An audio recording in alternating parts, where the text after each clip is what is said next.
ఓబేద్ ఏదోం అన్న ఒక వ్యక్తి ఉన్నాడు. ఆ ఓబేద్ ఏదోం అన్న వ్యక్తికి ఉన్న పరిస్థితి ఏంటంటే కడు దీన స్థితిలో ఉన్నవాడు.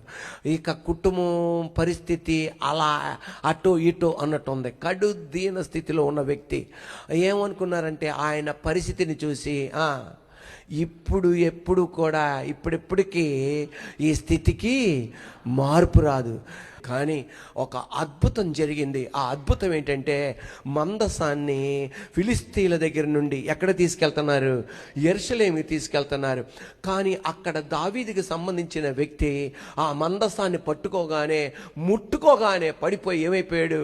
చనిపోయాడు. అమ్మో నాగొద్దురా నాయన అనుకొని చెప్పేసి వెళ్ళిపోగానే ఆ మందసం దారిలో ఉండడానికి వీల్లేదు, ఎవరో ఇంట్లో ఉండాలి. అడిగాడు, పక్కన ఉన్న ఒక ఇల్లు కనబడింది. అదేంటిది? ఓబేద్ ఏదోం అనుకున్నాడు. ఏమాలే మనకేం తెలుసు, ఏనికి అది ఇంట్లో గొప్పతన్నదో ఏం రెండు అన్నాడు. అనగానే ఈ ఓబేద్ ఏదోం ఏం చేశాడంటే వాళ్ళ ఇంటికి ఆ మందసాన్ని తీసుకెళ్ళాడు. అంతే 3 నెలల్లో ఇతని స్థితి ఎలా మారిందంటే ఇతని ఆశీర్వాదం, ఇతని హెచ్చింపు, ఇతని గొప్పతనం రాజుగారికి తెలిసేటట్లు దేవుడు దీవించాడు. ఈరోజు నువ్వు ఇక్కడ కూర్చున్న వాళ్ళందరూ ఆశీర్వదింపబడిన వాళ్ళే.